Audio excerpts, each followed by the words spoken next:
अलाउल हक पंडवी बंगाल में और सैयद मखदूम अशरफ जहांगीर सिमनानी बिहार से जब बंगाल के लिए चले और जब आप अपने पीर के पास जा रहे थे, बंगाल की सरहद के करीब में जब आप पहुंचे, यहां पहुंच करके कुरान करीम की एक आयत करीमा में पढ़ करके सुना दूं। अल्लाह कुरान में फरमाता है, या अय्युहल्लज़ीना आमनुत्तकुल्लाह वब्तगू इलैहिल वसीला, ऐ ईमान वालो अल्लाह से डरो और अल्लाह की जानिब वसीला तलाश करो। वसीले से मुराद यहां कामिल पीर भी है, और ये अकीदा वहाबियों के एक इमाम ने हमें दिया। अशरफ अली थानवी ने जब कुरान का तर्जमा किया तो उसने भी वसीले से मुराद कामिल पीर लिया। सैयद मखदूम अशरफ जहांगीर सिमनानी अपने पीर मुर्शिद के पास जा रहे हैं। कुरान करीम की आयत हमें बता रही है कि वसले मौला चाहते हो तो वसीला ढूंढ लो। वसले मौला चाहते हो, अल्लाह की जाने वसीला तलाश करो। मुफ्ती आजम हिंद उसी की तर्जमानी करते हैं कि वसले मौला चाहते हो तो वसीला ढूंढ लो, बेवसीला नजदियो हरगिज खुदा मिलता नहीं। दामने महबूब छोड़े मांगे खुद अल्लाह से, दामने महबूब छोड़े मांगे खुद अल्लाह से, ऐसे मुर्दक को खुदा से मुद्दा मिलता नहीं। और अल्लामा हसन फरमाते, तेरी अटके तो वकीलों से करे इस्तिमदाद और तबीबों से मदद ख्वाह हो इल्लत तेरी, खुले लफ्जों में कहे काजी शू का मददे, या अली सुन के बिगड़ जाए तबीयत तेरी। हम जो अल्लाह के प्यारों से इआनत चाहें, शिर्क का चिर्क उगलने लगे मिल्लत तेरी।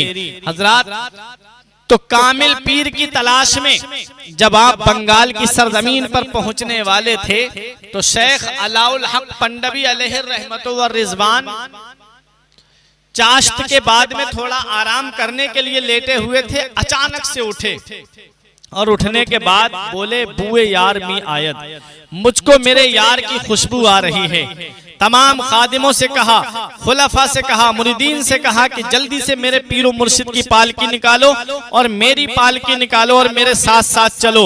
लोग चलने लगे, हैरत से लोग देख रहे हैं पीर किसके इस्तिकबाल के लिए जा रहे हैं। आज हमारे मुर्शिद किसके इस्तिकबाल के लिए जा रहे हैं। जिसके इस्तिकबाल के लिए जा रहे होंगे यकीनन वो बहुत बड़ी हस्ती होगी। जिसके स्वागत के लिए जा रहे हैं यकीनन वो काबिले एहतराम हस्ती होगी।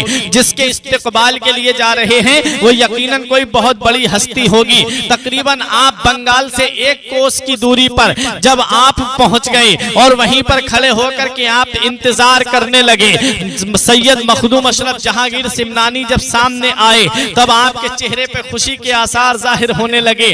आप मुस्कुराने लगे, फरमाया, बुए यार मी आयत, मुझे मेरे यार की खुशबू आ रही है। सैयद मखदूम अशरफ जहांगीर सिमनानी लपक के आगे बढ़े और आपके कदमों को बोसा देते हैं। सैयद शेख अलाउल हक पंडवी ने आपको उठा करके सीने से लगा लिया और खानका शरीफ लेकर के आ रहे हैं। आप अपने पीरो मुर्शिद की पालकी में बैठते हैं और सैयद मखदूम अशरफ जहांगीर सिमनानी को अपनी पालकी में बिठालते हैं और सैयद मखदूम अशरफ जहांगीर सिमनानी से कहते हैं कि अब खानका चलो। सैयद मखदूम अशरफ सिमनानी ने कहा, हुजूर मैं पैदल चलता हूँ, आप भी सवार और मैं भी सवार हो जाऊं तो कहीं ये बेअदबी ना हो जाए। पीरो मुर्शिद ने कहा, नहीं, तुम्हारा मर्तबा बहुत बड़ा है, तुम्हारी शान बहुत बड़ी है। यहाँ पहुंच करके मैं एक शेर के जरिए मखदूम अशरफ जहांगीर सिमनानी की जात को आपको बता दूं। एक शायर ने बड़े अच्छे अंदाज में कहा था, उसके अंदर कुछ तरमीम करके मैं यूं कह रहा हूं कि हर मुरीद अपने मुर्शिद के ऊपर नाज करता है फारूक नूरी,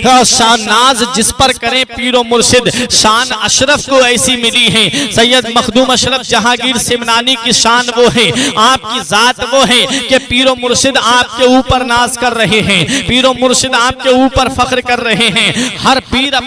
हर मुरीद अपने पीर के ऊपर तो नाज करता है, लेकिन मखदूम अशरफ सिमनानी की जात वो है कि पीरो मुर्शिद जिसके ऊपर नाज कर रहे हैं। आपको खानका शरीफ लाया जाता है, लाने के बाद आपके लिए दस्तरख्वान बिछाया जाता है। पीरो मुर्शिद ने 4 लुक़मे अपने हाथों से आपको खिलाए, आप वो लुक़मे खाते हैं, खाना खा करके सैराब हो जाते हैं। उसके बाद आपको जो तबर्रुकात रखे हुए थे पीरो मुर्शिद के पास में, शेख अलाउल हक पंडवी ने वो तबर्रुकात सैयद मखदूम अशरफ जहांगीर सिमनानी को दे दिए और तमाम सलासिल खिलाफत की इजाजत सैयद मखदूम अशरफ जहांगीर सिमनानी को दे दी जाती है। अब सैयद मखदूम अशरफ जहांगीर सिमनानी को तमाम सलासिल की इजाजत मिल गई, तमाम तबर्रुकात मिल गए और आप अपने पीरो मुर्शिद की बारगाह में रह रहे हैं। तो रिवायतों में मिलता है तकरीबन 12 साल तक आप अपने पीरो मुर्शिद की बारगाह में हाजिर रहे, पीरो मुर्शिद की बारगाह में हाजिरी आप हाजिर रहे।